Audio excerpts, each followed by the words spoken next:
तो last time हमने किया था कुछ सेंटर ऑफ मास का एक्सप्रेशन। यदि अपने पास कोई भी काउंटेबल नंबर ऑफ बॉडीज है, यदि अपने पास काउंटेबल नंबर ऑफ बॉडीज ना हो तब उसका सेंटर ऑफ मास कैसे निकालेंगे। फॉर एग्जांपल अपने पास एक रोड है, ठीक है, और इस रोड की लेंथ अपने पास कुछ भी एल दे रखी है। तो इस टाइप की यदि बॉडी है अपने पास, ठीक है, और इसको किसी भी एक्सिस के अलोंग यदि हम कंसिडर कर लें, किसी एक्स वाई या जेड एक्सिस किसी के अलोंग रखा हुआ है, this the axis system, right, ये इसका एक्सिस सिस्टम है, राइट। तो ये एक्स एक्सिस हो गया, समथिंग वाई एक्सिस हो गया, और यहाँ पे इसकी थिकनेस जो है, let this is a something area, ये थिकनेस है इसकी, राइट। तो थिकनेस ऑफ दिस रोड, ठीक है, this road is very much less than as compare to length, ठीक है। थिकनेस है वो बहुत कम होगी किससे, लेंथ के कंपैरिजन में। तो अपने पास इसकी यहाँ पे जो मेजर कंसर्न, जो मेजर इसका कंट्रीब्यूशन कंसिडर किया जाएगा वो होगा अपने पास सिर्फ जो major contribution is only length, ठीक है।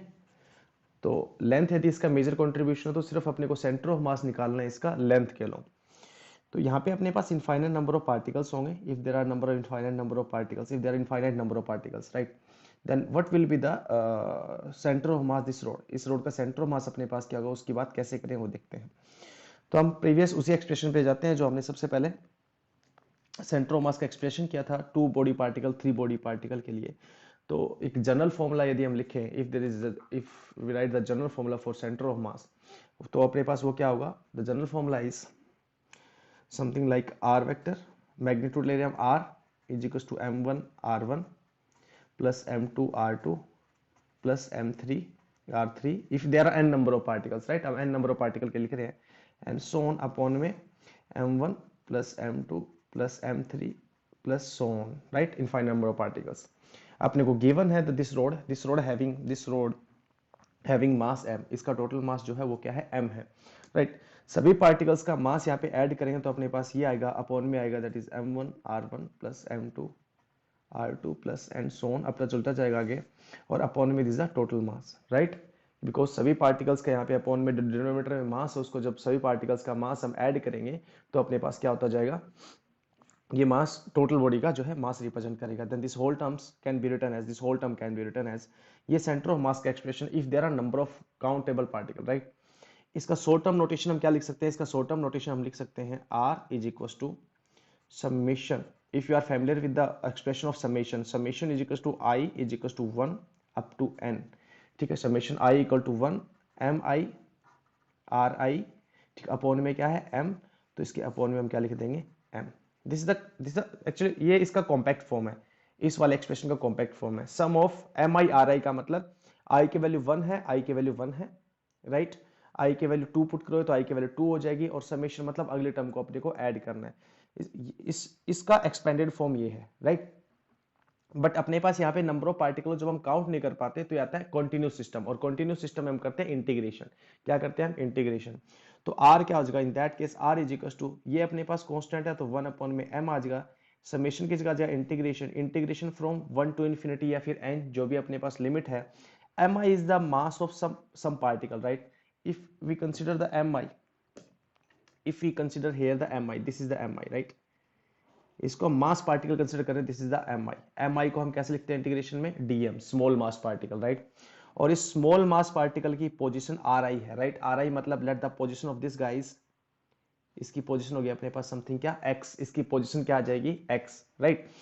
ri इज द पोजीशन, यदि हम इस एक्सप्रेशन की बात करें तो m1 ri r1, इसका मतलब r1 पोजीशन m1 की, सिमिलरली ri पोजीशन है mi की, ri पोजीशन किसकी है, mi की। यदि ri पोजीशन mi की है तो इसका मतलब यहाँ पे जो mi जो हम कंसिडर करेंगे इसमें, इस टर्म की जगह तो आ जाएगा अपने पास इंटीग्रेशन, mi की जगह क्या आ जाएगा dm, और ri की जगह अपने पास क्या आ जाएगा x, ठीक है। तो इन सारी वैल्यूज को हम पुट करते हैं, तो after using this all values will get are आई की जगह अपने पास एस एक्स आ गया, और ये क्या आ जाएगा डीएम, राइट। तो ये जो डीएम हमने यहाँ पे कंसिडर किया डीएम, तो डीएम हमने एक ऐसा मास पार्टिकल कंसिडर किया है जिसको यदि हम इंटीग्रेट करें तो पूरी रोड की लेंथ आ जाए, क्या आ जाए, पूरी रोड की लेंथ आ जाए, राइट। तो इसको इंटीग्रेट करने से लेंथ आना चाहिए। जैसे कि अपने पास ऐसे बहुत सारे पार्टिकल थे, रैंडमली डिस्ट्रीब्यूटेड ऐसे पार्टिकल हैं, यदि इन सभी का हमें सेंटर ऑफ मास निकालना है, इन सभी का क्या निकालना है, सेंटर ऑफ मास, तो ये वाला एक्सप्रेशन यूज कर रहे थे, राइट।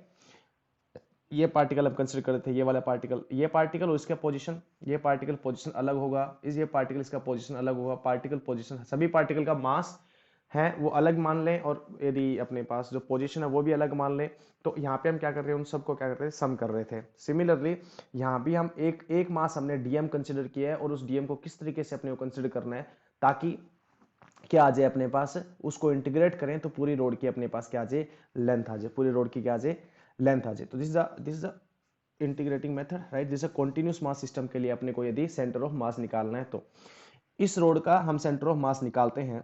गिवन अपने पास टोटल लेंथ L है, टोटल मास जो है वो M है, राइट। तो अपने को क्या करना है, इस रोड का गिवन दैट, ये अपने को गिवन दैट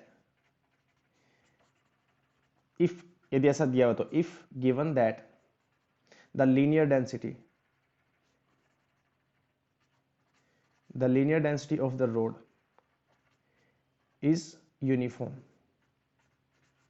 यूनिफॉर्म मतलब कांस्टेंट है। आप कोई भी छोटा सा लीनियर डेंसिटी का मतलब, the linear density is denoted by lambda and that lambda will be equals to total mass upon में टोटल लेंथ। मतलब यूनिट लेंथ में कितना मास होगा, यूनिट लेंथ आप कितना ही मान सकते हो, 1 सेंटीमीटर में कितना मास होगा, 1 मिलीमीटर में कितना मास होगा। अब 1 मिलीमीटर, यदि इस रोड की हम बात कर रहे हैं, जिस रोड की हम बात कर रहे हैं, इस रोड में यदि हम यूनिफॉर्म डेंसिटी लिखते हैं, इसका मतलब आप ये बिल्कुल छोटा सा मास उठाइए, और ये इस छोटा सा मास है तो इसकी कोई ना कोई लेंथ होगी। देखिए इस रोड को दोबारा ड्रॉ कर रहे हैं हम ऐसे करके, इस रोड का हमने जो मास कंसिडर किया, ये हमने स्मॉल एलिमेंट कंसिडर किया, राइट। स्मॉल एलिमेंट क्या है, ये मास m, और इसकी कोई ना कोई इस तरीके से लेंथ भी होगी, राइट। ये कोई लेंथ होगी, तो इस लेंथ को हमने मान लिया, इतनी लेंथ को हमने मान लिया dx, इस लेंथ को हमने क्या मान लिया dx, और इसकी पोजीशन हमने क्या मान ली x, इस dm मास की पोजीशन मान ली हमने x, राइट। इसकी टोटल लेंथ है अपने पास L है, और टोटल मास है वो क्या है, M है। टोटल मास अपने पास क्या है, M। तो देखिए लीनियर डेंसिटी अपने पास होगी टोटल मास अपॉन में टोटल लेंथ, और स्मॉल मास अपॉन में स्मॉल लेंथ, यानी डीएम मास की लेंथ कितनी है, डीएम मास की लेंथ है dx, डीएम मास की लेंथ कितनी है dx, और ये अपने पास क्या होंगे, इक्वल होंगे। M अपॉन L की वैल्यू है वो इक्वल आएगी डीएम अपॉन में dx के, ठीक है। इक्वल क्यों आएगी, मैं एक बार एक्सप्लेन कर रहा हूं, जरा ध्यान से सुने। यदि ये रोड है अपने पास, ये रोड है अपने पास, और इसके हम छोटी छोटी थिकनेस मानते हैं अलग अलग, राइट। छोटी छोटी थिकनेस मानते हैं, और सबकी जो ये है छोटे छोटे मास कंसिडर कर रहे हैं, और सबकी थिकनेस अलग है। यदि मैं मानता हूँ ये जो रोड है, ठीक है, इस रोड का टोटल जो लेंथ है वो अपने पास 10 सेंटीमीटर है, और इसका मास है वो अपने पास समथिंग लाइक 100 ग्राम है, ठीक है। इस रोड का हम टोटल मानते हैं 10 सेंटीमीटर और 100 ग्राम है।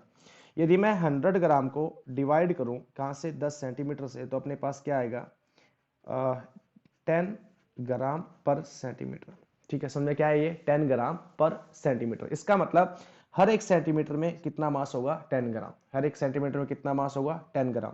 ये आगे इसकी लीनियर डेंसिटी, क्या ये अपने पास है इसकी लीनियर डेंसिटी। इसका मतलब क्या है, इसका मतलब ये है कि यदि कोई भी आप छोटी से छोटी लेंथ को इंक्लूड करोगे तो उसका भी जो प्रोपोर्शन है वो इसी के हिसाब से आएगा। अब 1 मिलीमीटर में चेंज करोगे तो मिलीमीटर के हिसाब से भी अपने पास ऑलमोस्ट प्रोपोर्शन सेम आएगा। लाइक आपको छोटी सी और छोटी थिकनेस लेनी है तो आप सेंटीमीटर को किस में चेंज कर दो, मिलीमीटर में। यदि सेंटीमीटर को मिलीमीटर में चेंज करें तो अपने पास क्या आ जाएगा, देखो 10 ग्राम अपॉन में सेंटीमीटर है 1 सेंटीमीटर, 10 ग्राम अपॉन में 1 सेंटीमीटर, तो इसको मिलीमीटर में चेंज करें तो कितना आ जाएगा, 10 ग्राम अपॉन में 10 millimetre, 1 centimetre is equal to 10 millimetre, right. ऐसे ही होता है अपने पास, या फिर 1 centimetre 1 millimetre is equal to 1 upon 10, हाँ ठीक है, 1 सेंटीमीटर इज 10 मिलीमीटर, राइट। तो अपने पास कितना आ जाएगा, 1 से 1 गया तो अपने पास कितना आ गया, यहाँ पे देखो डेंसिटी, लीनियर डेंसिटी यहाँ पे कितनी आ गई, 1 ग्राम पर मिलीमीटर। यदि आप कोई भी थिकनेस ले तो आप यहाँ पे 1 मिलीमीटर की थिकनेस ले लो, आप यहाँ पे 1 मिलीमीटर की थिकनेस ले लो, आप कहीं भी 1 मिलीमीटर की थिकनेस लो, हर बार मास कितना आएगा, समथिंग 1 ग्राम, राइट। तो ये अपने पास कुछ सिचुएशन है, कुछ कंसिडरेशन है, जिसके हिसाब से अपने को गिवन है कि lambda is equal to something m upon में l है। इंटीग्रेशन का मेथड ये है, और यहाँ पे by using this expression we can substitute this situation, right, change, हम इसको वैल्यू कैलकुलेट कर सकते हैं। तो फर्दर इसको पुट करते हैं by using the formula of centre of mass. The centre of mass is given as r is equal to 1 upon में total mass integration of x dm, right.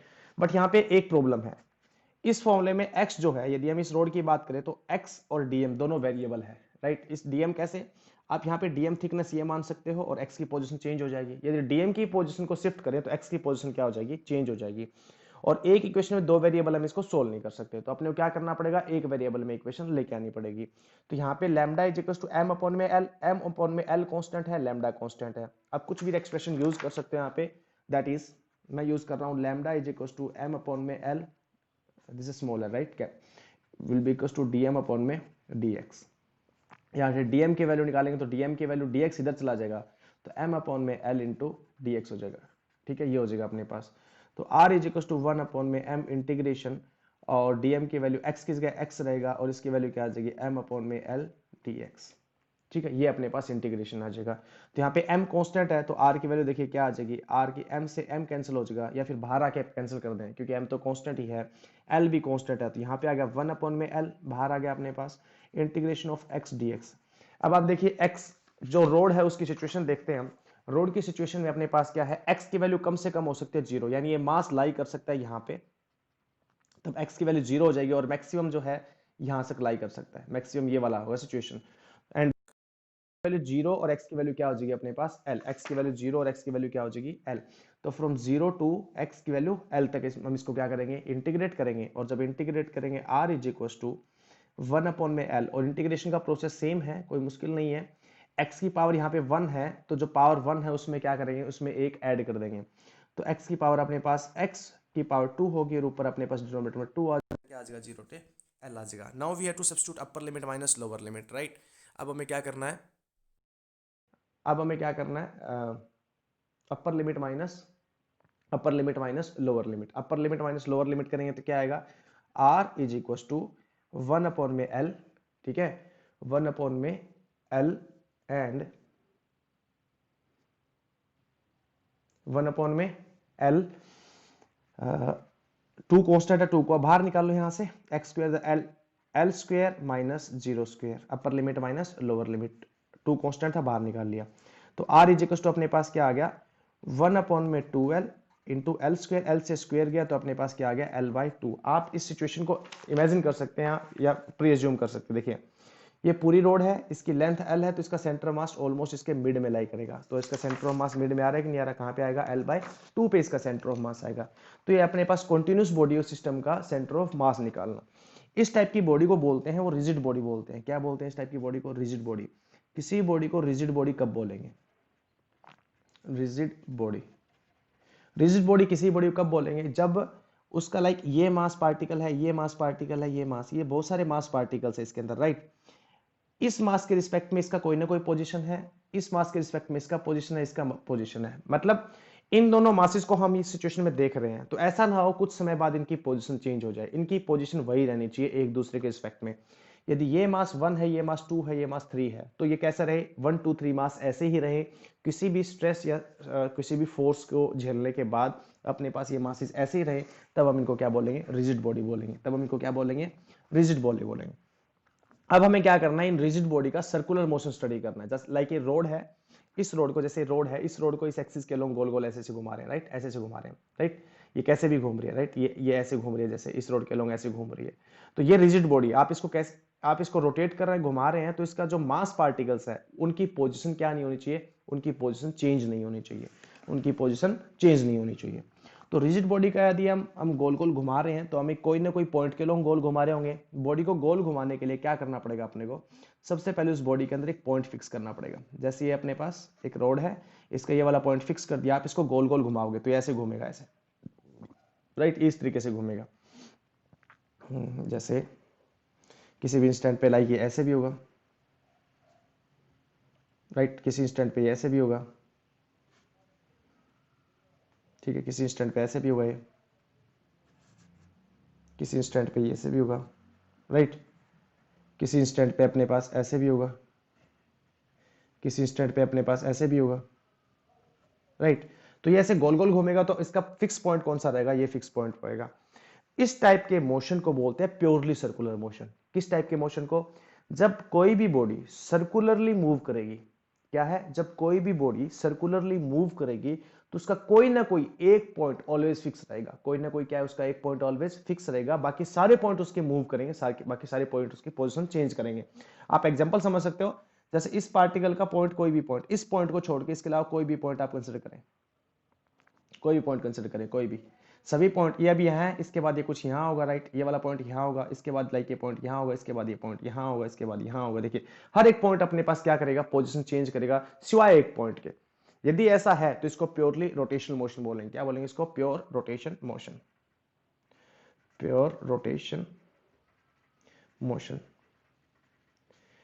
ठीक है, इसको क्या बोलेंगे? Pure rotation motion. Pure rotation motion कब होगा? जब अपने पास इनका कोई भी बॉडी गोल गोल घूम रही है, कोई भी किस तरीके से घूम रही है, उसका एक पॉइंट क्या रहेगा? फिक्स रहेगा। यदि एक पॉइंट फिक्स, कोई भी पॉइंट फिक्स नहीं रहता है तो प्योर रोटेशन मोशन नहीं होगा। वो रोटेशन मोशन हो सकता है but that will not a pure rotation motion. हम बात कर रहे हैं प्योर रोटेशन मोशन की। और जब प्योर रोटेशन मोशन होगा तो हम कौन से पैरामीटर, रोटेशन मोशन के बारे में एक बार पहले ही बात कर चुके हैं। अभी देखिए जरा, ये अपने पास कुछ एक्स वाई एक्सिस है, this is some guy x, this is some guy y, और इसके अलोंग कोई भी ऑब्जेक्ट जो है वो गोल गोल घूम रहा है, राइट। ये कोई ऑब्जेक्ट है और ये अपने पास इसके अलोंग गोल गोल घूम रहा है और इसको फिक्स किया हमने इस पॉइंट पे, राइट। किसी भी इंस्टेंट पे ये पार्टिकल जो है, ये पार्टिकल लाइक सिचुएशन यदि इसका पार्ट चेंज करें हम तो लाइक किसी भी इंस्टेंट पे पार्टिकल हो सकता है यहाँ हो, ठीक है। अगले किसी इंस्टेंट पे हो सकता है पार्टिकल कुछ यहाँ हो, ठीक है। अगले किसी इंस्टेंट पे हो सकता है पार्टिकल अपने पास यहाँ हो, ठीक है। Every time he is changing its position, right. अगले किसी इंस्टेंट पे हो सकता है अपने पास लाइक ये पार्टिकल यहाँ पे हो, right. Every time this guy is changing its position. और हम इसकी सारी पोजीशन जो अज्यूम कर रहे हैं, प्रिज्यूम कर रहे हैं, कंसीडर कर रहे हैं, मेजर कर रहे हैं, जो भी मेजर कर रहे हैं, उसके लिए हमें क्या करना पड़ेगा? एक पॉइंट सेट करना पड़ेगा। लाइक मैं इस पॉइंट के रिस्पेक्ट, इस लाइन के हिसाब से, इस लाइन के रिस्पेक्ट में इसकी पोजीशन मेजर कर रहा हूँ। तो लाइक जब ये इंस्टेंट था, इस टाइम पे इसका कोई ना कोई एंगुलर डिस्प्लेसमेंट था। That angular displacement is something like angle theta, यानी इस वाले एक्सिस के साथ एंगल थीटा बना रहा था, लाइक थीटा 1 मान लेते हैं। इस टाइम पे समथिंग लाइक थीटा 2 बना रहा है, इस टाइम पे लाइक समथिंग थीटा 3 बना रहा है, ठीक है। नेक्स्ट टाइम पे यदि हम बात करें समथिंग थीटा 4 बना रहा है, नेक्स्ट टाइम बात करें लाइक समथिंग लाइक थीटा 5 बना रहा है, ठीक है। तो ये सारी क्या है? इसकी एंगुलर डिस्प्लेसमेंट है अलग अलग टाइम पे। और जैसे ही एक रोटेशन कंप्लीट कर लेगा, after one rotation, after one rotation क्या हो जाएगा अपने पास? द थीटा बिकम 2 पाई और 360 डिग्री, ठीक है। क्या हो जाएगा अपने पास? थीटा क्या हो जाएगा? 2 पाई या फिर 360 डिग्री हो जाएगा। एंगल अपने पास, एंगुलर डिस्प्लेसमेंट 360 हो जाएगा। जब कोई भी ऑब्जेक्ट ऐसा गोल गोल घूमता है तो उसकी वेलोसिटी जो होती है वो एंगुलर वेलोसिटी होती है, and that angular velocity denoted by omega, ठीक है। जब ऐसे गोल गोल घूमता है तो इसको, उसकी जो वेलोसिटी होती है उसको क्या बोलते हैं? Angular velocity. कोई भी पार्टिकल सर्कुलर मोशन करता है या एंगुलर मोशन करता है उसको तो हम क्या बोलते हैं? यानी उसका डिस्प्लेसमेंट जब एंगल के रिस्पेक्ट में उसको मेजर करते हैं तो वो अपने पास क्या होगा? Circular motion. और उस सर्कुलर मोशन में जब पार्टिकल गोल, उस सर्कुलर मोशन में जो उसकी वेलोसिटी होगी उसको क्या बोलेंगे हम? Angular velocity, and that is denoted by omega, denoted by letter omega, ठीक है। एंड डिस्प्लेसमेंट अपने पास क्या होगा? एंगुलर डिस्प्लेसमेंट, ठीक है। एंगुलर डिस्प्लेसमेंट उसको किससे नोट करेंगे? थीटा से नोट करेंगे। किससे नोट करेंगे? थीटा से। और एक्सलेशन होगा अपने पास, एक्सलेशन होगा, एंगुलर एक्सलेशन होगा अपने पास, एंगुलर एक्सलेशन को नोट करेंगे हम अल्फा से, राइट। तो ये थोड़ा बहुत अपने पास इसके अंदर क्या आ जाएगा? चेंज आ जाएगा। तो यदि किसी भी इंस्टेंट टी पे ये पार्टिकल इस पॉइंट पे था, इस पॉइंट पे किसी भी इंस्टेंट टी पे था, तो यहाँ पे अपने पास इस पार्टिकल को इस पॉइंट से इस पॉइंट तक जाने में टाइम लगा, for example d t, that is very small interval of time, ठीक है। No doubt I am saying large, I am showing you a large displacement but this is not a large displacement, right. तो अपने पास D T, तो यहाँ पे इसको time total कितना लगा? T plus d T time लगा इस पॉइंट से इस पॉइंट तक आने में। और इसने डिस्प्लेसमेंट कितना किया? इस पॉइंट पे इसका डिस्प्लेसमेंट था, let me mark with some another colour, okay. इस पॉइंट पे इसका था थीटा 1 और यहाँ पे अपने पास कितना होगा? थीटा 2, यानी इसने डिस्प्लेसमेंट कितना किया? ये वाला डिस्प्लेसमेंट किया इसने इस पॉइंट से इस पॉइंट तक आने में, ठीक है। तो इसके लिए लिखें तो एंगुलर डिस्प्लेसमेंट कितना हुआ इसका? एंगुलर डिस्प्लेसमेंट हुआ इसका थीटा 2 माइनस थीटा 1, कितने टाइम में? Time is equal to in d t, because इस पॉइंट पे अपने पास टाइम टी है, इस पॉइंट पे टी प्लस डी टी है, तो इसको ऐसा लिखते हैं t minus t plus d t, right. Sorry final time minus initial time होता है, right. Time is equal to t plus d t minus t, ठीक है। Final time, this is the final time and this is the initial time. तो अपने पास कितना बचेगा time, dt time बचेगा। क्लियर है बात ये। और θ2 माइनस θ1 को हम मान लेते हैं let the angular displacement is d theta. Angular displacement हमने क्या मान लिया, d theta. Then the relation between velocity and angular displacement, right. तो अपने पास रिलेशन क्या आएगा, अपने पास velocity that is linear displacement और एंगुलर वेलोसिटी के बीच में रिलेशन क्या आएगा। अब बताइए जरा बेसिक अपने पास, जैसे velocity is equal to displacement upon में टाइम होता है, ये अपने पास लीनियर वेलोसिटी है, तो एंगुलर वेलोसिटी क्या हो जाएगा, this v becomes omega, right, dx become d theta and dt remains as dt। ठीक है, लीनियर वेलोसिटी क्या हो जाएगा अपने पास, लीनियर वेलोसिटी जो होता है वो अपने पास लीनियर डिस्प्लेसमेंट अपॉन में टाइम होता है, तो अपने पास एंगुलर वेलोसिटी क्या हो जाएगा, एंगुलर डिस्प्लेसमेंट अपॉन में टाइम हो जाएगा। ठीक है, तो इसी तरीके से अपने पास वो हो जाएगा फर्दर एक्सलेशन। एक्सलेशन अपने पास होता है dv बाई dt, तो यहाँ पे अपने पास एंगुलर एक्सलेशन है, तो क्या हो जाएगा, angular acceleration is equal to d omega by dt। हम ऑलरेडी एक बार पहले भी इनको मोशन इन स्ट्रेट लाइन और उसमें रोटेशन मोशन के कुछ कंसेप्ट कर चुके हैं, मोशन प्लेन में भी हम कर चुके हैं, तो हम जस्ट कुछ अलग नहीं कर रहे हैं, हम उन्हीं बातों को क्या कर रहे हैं, रिपीट कर रहे हैं। और इक्वेशन ऑफ मोशन क्या हो जाएगी अपने पास, इक्वेशन ऑफ मोशन होती है अपने पास v equal to u plus a t. Angular में क्या हो जाएगा, v को हम डिनोट करेंगे ओमेगा से, u को डिनोट करेंगे ओमेगा नोट से, a को डिनोट करेंगे अल्फा से, और t से, t से रहेगा, राइट। अपने पास इक्वेशन है जैसे s is equal to u t plus half a t square. s को हम डिनोट करेंगे थीटा से, u को हम डिनोट अगेन ओमेगा नोट से करेंगे, t रहेगा प्लस हाफ a की जगह अपने पास अल्फा आ जाएगा इंटू टी स्क्वेयर। ठीक है, नेक्स्ट अपने पास देखिए जी v square minus u square equal to 2as है, तो अगेन v को हम डिनोट करेंगे ओमेगा नोट से, स्क्वायर की जगह सॉरी v को हम डिनोट करेंगे ओमेगा से, स्क्वायर की जगह स्क्वायर रहेगा, माइनस u को डिनोट करेंगे ओमेगा नोट स्क्वायर से, is equal to 2 alpha into theta. ठीक है, ये बात समझ में आ रही है कुछ। तो ये अपने पास क्या है, सिचुएशन कुछ ऐसी रहेंगी। ये अपने पास कोई भी ऑब्जेक्ट जब रोटेशन मोशन करेगा तो ये इक्वेशन कुछ इस तरीके से डिड्यूस करेंगे हम। तो अब हम जो पढ़ रहे हैं वो अब पढ़ने जा रहे हैं हम rotational motion of rigid bodies, rotation motion of rigid body. Rotation motion of rigid body को हम एक्सप्लेन कर चुके हैं कि उनके पार्टिकल की जो पोजीशन है वो किसी भी टाइप के मोशन से, किसी भी टाइप के स्ट्रेस से, किसी भी टाइप के टेंशन से अपने पास सिचुएशन का ना हो, चेंज ना हो, सिचुएशन क्या ना हो, चेंज ना हो अपने पास, और जिस भी टाइप के रोटेशन मोशन से वो गुजरी हैं उन टाइप को, उनको हम क्या बोलेंगे, रिजिड बॉडी। क्या बोलेंगे उनको हम, रिजिड बॉडी। ओके, जिस तरीके से हम किसी भी लीनियर मोशन में जिस तरीके से हम ऑब्जेक्ट को लाइक हम क्या करते थे, सरफेस है, सरफेस पे हम क्या करते थे, पुश करते थे, कोई फोर्स F लगाते थे जिससे उसके पास एक्सलेशन आता था, मास m है, राइट, जिसकी वजह से उसकी वेलोसिटी चेंज हो जाती थी। इस पॉइंट से वेलोसिटी v से समथिंग u से वेलोसिटी किसी नेक्स्ट पॉइंट पे कोई वेलोसिटी इसकी v हो जाती थी, राइट। u से वेलोसिटी क्या हो जाती थी उसकी v, बिकॉज ऑफ एक्सलेशन। ठीक है, यहाँ पे अपने पास लीनियर मोशन नहीं है, this guys the linear motion, this guys the linear motion, और motion in straight line, like linear motion in straight line.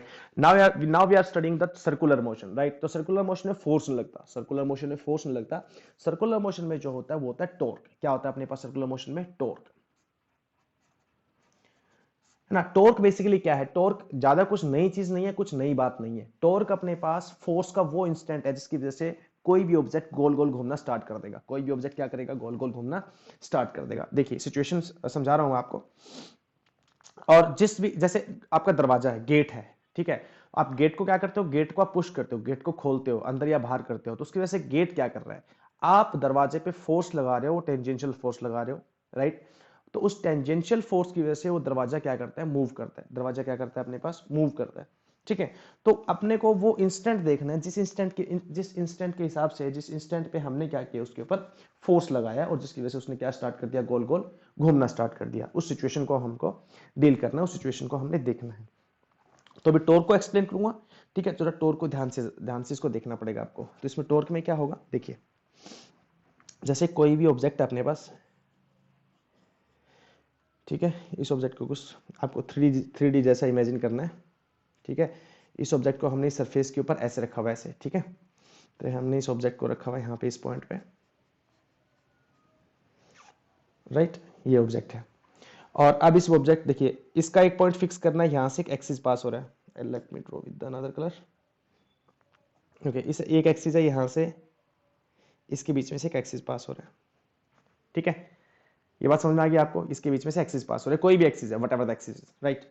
और आपने क्या किया, आपने एक फोर्स अप्लाई किया, ठीक है, किस डायरेक्शन में, लाइक आपने फोर्स अप्लाई किया समथिंग किसी भी डायरेक्शन में, वट एवर द, पैसे कोई स्पेसिफिक डायरेक्शन नहीं है।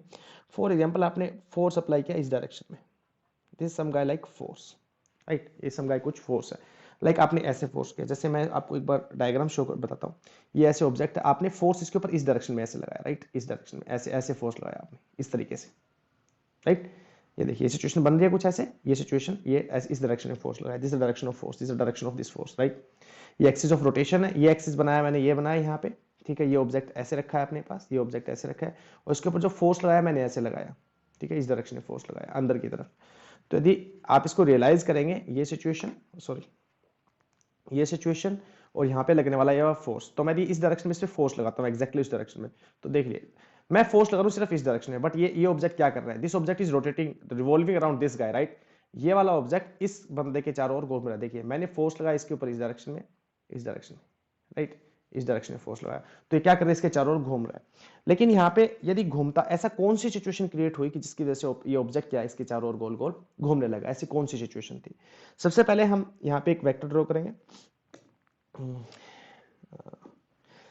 सबसे पहले हम इसका पोजीशन देखेंगे, यहाँ से इसका पोजीशन वेक्टर, इस पार्टिकल का वो पोजीशन वेक्टर यहाँ से समथिंग लाइक आर वेक्टर, ठीक है, पोजीशन वेक्टर अपने पास क्या हुआ, समथिंग लाइक आर वेक्टर, और आर वेक्टर के साथ कोई ना कोई अपने पास आर वेक्टर की डायरेक्शन है अपने पास ये है, और इनके बीच में जो अपने पास एंगल है वो एंगल क्या है, the angle between these two guys is angle theta. दोबारा फिर एक्सप्लेन कर रहा हूँ सिचुएशन को, जरा देखिए, ये अपने पास एक्सिस के रंग घूम रहा है, ये अपने पास ऑब्जेक्ट है और इसके लॉन्ग मैंने ऐसे फोर्स लगाया, तो देखिए मेरी उंगली के बीच में, देखिए मेरी उंगली के बीच में और ये वाला एंगल, जो ये वाला जो एंगल बन रहा है, ये एंगल समथिंग थीटा है, ये एंगल क्या है अपने पास, समथिंग थीटा, ये बात आप समझिए जरा, ये एंगल समथिंग थीटा है। तो यहाँ पे जो ये फोर्स है ये एंगल थीटा बना रहा है, और इसकी वजह से रोटेशनल इफेक्ट प्रोड्यूस हो रहा है, तो इसके अपने पास कॉम्पोनेंट बनेंगे दो, कितने कंपोनेंट बनेंगे अपने पास, यहाँ पे इसके दो कंपोनेंट बनेंगे, लेट मी ड्रॉ दोस कंपोनेंट्स। एक कंपोनेंट तो आएगा अपने पास इसके लॉन्ग, देखिए एक कंपोनेंट तो आएगा अपने पास इसके लॉन्ग, ठीक है, फोर्स के दो कंपोनेंट बन रहे, एक कंपोनेंट इसके लॉन्ग है, दूसरा कंपोनेंट इसके परपेंडिकुलर होगा। ये परपेंडिकुलर कंपोनेंट कैसा हुआ, ये भी हम विजुअलाइज करेंगे। ये अपने पास परपेंडिकुलर कंपोनेंट, दोनों कंपोनेंट परपेंडिकुलर होंगे, दोनों कंपोनेंट कैसे होंगे, परपेंडिकुलर होंगे। फोर्स का ये वाला कंपोनेंट जो होगा ये होगा एफ कोस थीटा, ये वाला होगा अपने पास समथिंग एफ साइन थीटा, ठीक है। Let me produce the situation again, ये है, राइट, ये है अपने पास, और इस पे हमने फोर्स लगाया वो इस डायरेक्शन में लगाया, राइट, तो बोलता है ये फोर्स जो और ये आर है, ये दोनों ये एंगल बना रहे थे, this one angle, right, this angle, तो ये एंगल अपने पास जो बन रहा था, तो फोर्स का एक कंपोनेंट तो लाई किया इसके लॉन्ग, दूसरा कंपोनेंट एग्जैक्टली परपेंडिकुलर लाई किया इसके लॉन्ग, ये परपेंडिकुलर कंपोनेंट, राइट, देखिए जरा ये परपेंडिकुलर कंपोनेंट। तो यदि मैं इस ऑब्जेक्ट को इस डायरेक्शन में पुश कर रहा हूं, इस डायरेक्शन में पुश कर रहा हूं, इस डायरेक्शन में, तो देखिए इस फोर्स का एक कंपोनेंट तो गया इधर, इधर कंपोनेंट गया, एक कंपोनेंट गया इधर, राइट, इधर कंपोनेंट गया जो एफ साइन थीटा है, this the F sine theta and this the F cos theta, right. तो बोलता है ये जो एफ साइन थीटा है, देखो ये वाला कंपोनेंट तो इसको गोल गोल घुमाने में, देखिए ये वाला कंपोनेंट तो गोल गोल घुमाने में पार्टिसिपेट करेगा नहीं, दिस वन कंपोनेंट, ये जो एफ कोस थीटा है ये तो पार्टिसिपेट करेगा नहीं, this one is pulling this guy outward, ये क्या कर रहा है, इसको बाहर की तरफ खींच रहा है, बाहर की तरफ, और ये वाला क्या कर रहा है, इस साइड धकेल रहा है। यदि हम इसको एक्जैक्टली इधर धकेलें तो क्या करना स्टार्ट कर देगा, ये वाला ऑब्जेक्ट गोल गोल घूमना स्टार्ट कर देगा। If I start pushing this guy right this, मैं इसको जस्ट ऐसे पुश कर रहा हूं, ठीक है, फिर ये घूमना स्टार्ट कर दिया गोल गोल, यानी फोर्स का कौन सा कंपोनेंट रिस्पॉन्सिबल इसको गोल गोल घुमाने के लिए, एफ साइन थीटा, कौन सा कंपोनेंट है, एफ साइन थीटा, इसको हम टेंजेंशियल कंपोनेंट ऑफ फोर्स भी बोलते हैं, क्या बोलते हैं इसको, tangential component of the force, यानी इस ऑब्जेक्ट को गोल गोल घुमाने के लिए जो अपने पास फोर्स जो रिस्पॉन्सिबल था वो कौन सा कंपोनेंट अपने पास, एफ साइन थीटा, कौन सा कंपोनेंट अपने पास, एफ साइन थीटा। तो अब साइन थीटा को यदि हम लिखें यहाँ पे टॉर्क का फॉर्मूला लिखते हैं, तो torque the formula of torque is considered as tau is vector is equal to r vector cross F vector, r vector cross f vector, this is the formula of torque, this is the formula for torque, and it is defined as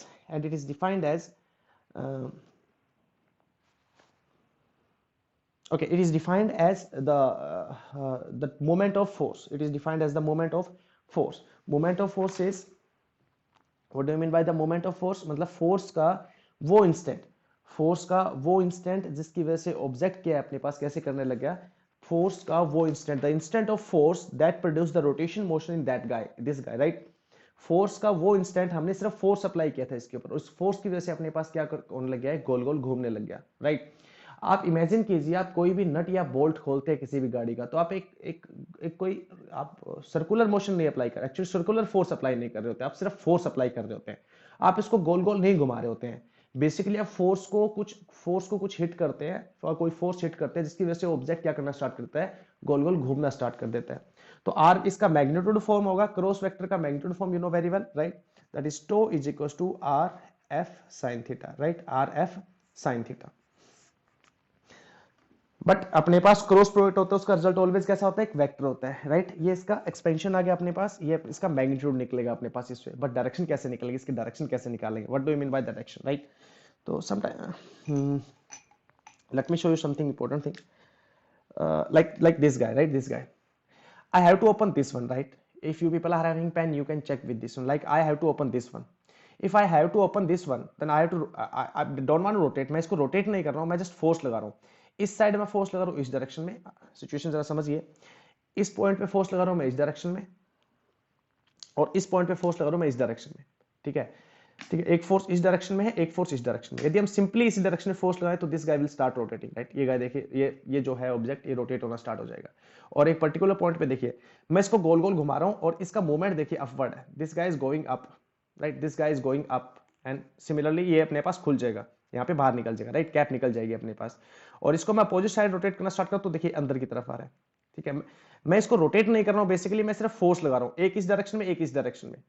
but that instant of force, वो situation अपने पास force की जिसकी वजह से क्या हो गया, ये रोटेट करना स्टार्ट हो गया, and that effect is called torque, that effect is called torque. और देखिए इसकी डायरेक्शन, जो वेक्टर की डायरेक्शन है, यहाँ पे अपने पास सिचुएशन है are vector cross F vector. क्या है अपने पास, R vector cross F vector. देखिए मेरा जो पेन है, मैं इसका टॉप ड्रॉ कर रहा हूं, the very top, I am drawing this top side. तो ये अपने पास इसका ऊपर का पार्ट कुछ ऐसा है, ऊपर से ऐसे सर्कुलर है, और यहाँ पे इसका एक पॉइंट है, राइट? मैं जो फोर्स लगा रहा हूं, वो फोर्स लगा रहा हूं इस डायरेक्शन में या फिर इस डायरेक्शन में, ठीक है? दोनों डायरेक्शन में ऐसे फोर्स लगा रहा हूं, और ये क्या कर रहा है, एक्चुअली ये रोटेट करना स्टार्ट कर देता है।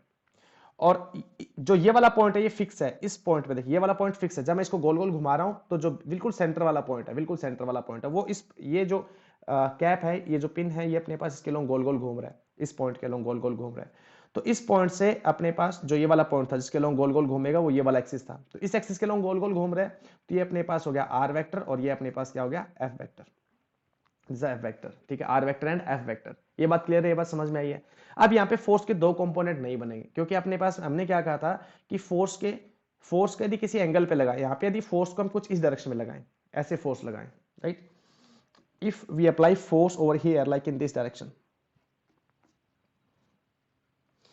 फोर्स को हम यदि इस डायरेक्शन में लगाएं, ठीक है, तब अपने पास क्या होता है, ये आर वेक्टर होता है, ये एफ वेक्टर होता है, इसके बीच में एंगल कुछ थीटा होता है, ठीक है? But we are not applying, right? और हम क्या करते हैं फिर, इसका कंपोनेंट क्या बनता है इस डायरेक्शन में, और एक कंपोनेंट क्या बनता है इस डायरेक्शन में।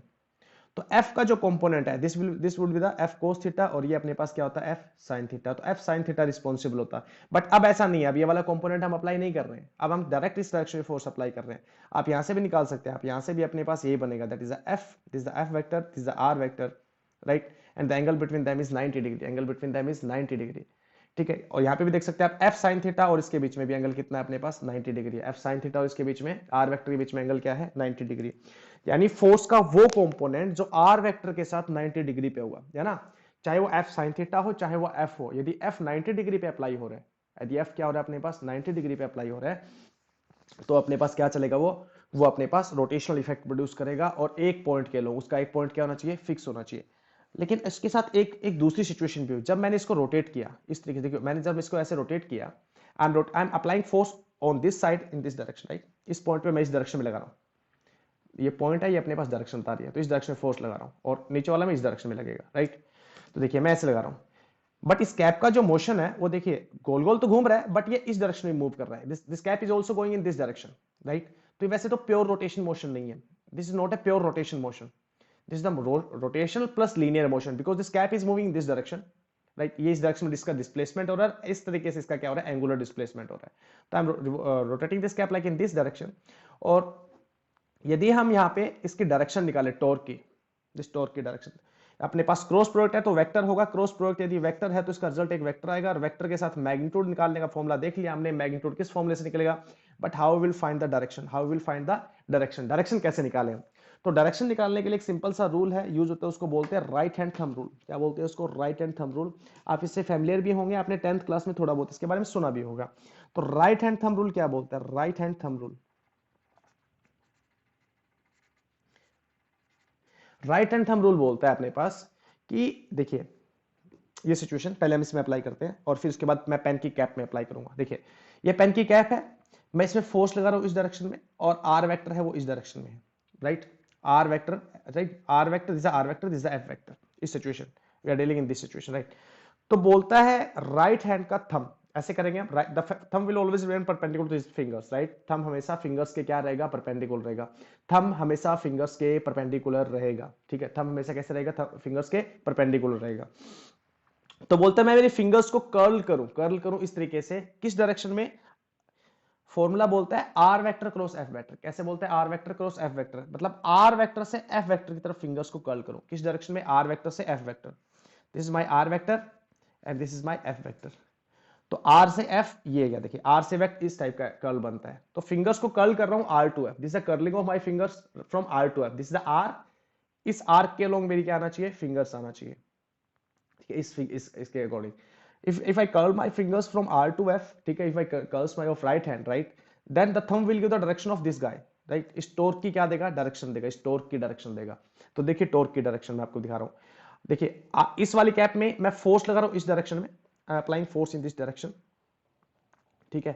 फोर्स इन दिस डायरेक्शन, और इसका जो आर वेक्टर है वो इधर है, ठीक है? इसका आर वेक्टर देखिए आपकी तरफ है, बिल्कुल कैमरे की साइड है, राइट? एफ वेक्टर मैं इस पॉइंट पे फोर्स लगा रहा हूं इस डायरेक्शन में, इस डायरेक्शन में फोर्स लगा रहा हूं मैं, ठीक है? इस डायरेक्शन में फोर्स लगा रहा हूं इसके बिल्कुल टॉप पे, बिल्कुल टॉप पे, राइट? और जो आर वेक्टर है वो देखिए इस पॉइंट से यहाँ पे बिल्कुल सेंटर में है, तो सेंटर का ये वाला पॉइंट अपने पास क्या हो जाएगा? आर वेक्टर हो जाएगा। तो the direction of r vector is towards the camera and the direction of f is right in this direction. तो मैं आर से एफ की तरफ फिंगर्स को कर्ल कर रहा हूं। See this is the angle, this is the angle, see this is the angle, this one, this one, this is the r, this is the f, this is the r, this is the f. See r से F की तरफ fingers को curl कर रहा हूं, are से F की तरफ। मैं इसको एज इट इज सिचुएशन को यहां पे ड्रॉ कर रहा हूं मैं, right? This guy is R, this guy is R, this guy is F, right? R से F, this guy is R, this guy is F. तो आर से एफ की तरफ फिंगर्स को कर्ल करें, thumb is pointing downward, right? तो मैं यहां पे इस सिचुएशन को रखूं तो थंब डाउनवर्ड, राइट? मैं आर से एफ ऐसे इसको घुमाऊं तो अपने पास देखिए ये बार की तरफ जाएगा, right? This guy is going outward. Thumb ये बता रहा है कि जब आप इसको इस डायरेक्शन में घुमाएंगे तो अपने पास ये किधर जाएगा? बाहर की तरफ जाएगा। So this the direction of torque, this the direction of torque, this resultant notation of torque, right? आप कोई भी ऑब्जेक्ट को खोलते हो, किसी भी ऑब्जेक्ट को खोलते हो, किसी भी स्क्रू को खोलते हो, किसी भी ऑब्जेक्ट को, तो उसमें यदि right hand thumb rule apply करके आप खोलोगे तो वो टॉर्क की डायरेक्शन देता है, किस साइड में आप टॉर्क लगाए ताकि उसका मोशन किस डायरेक्शन में हो। तो have to read the situation, you have to deal this situation, और आपको थोड़ा सा बुक में से पढ़ना पड़ेगा, आपके लिए ईजी हो जाएगा, ठीक है?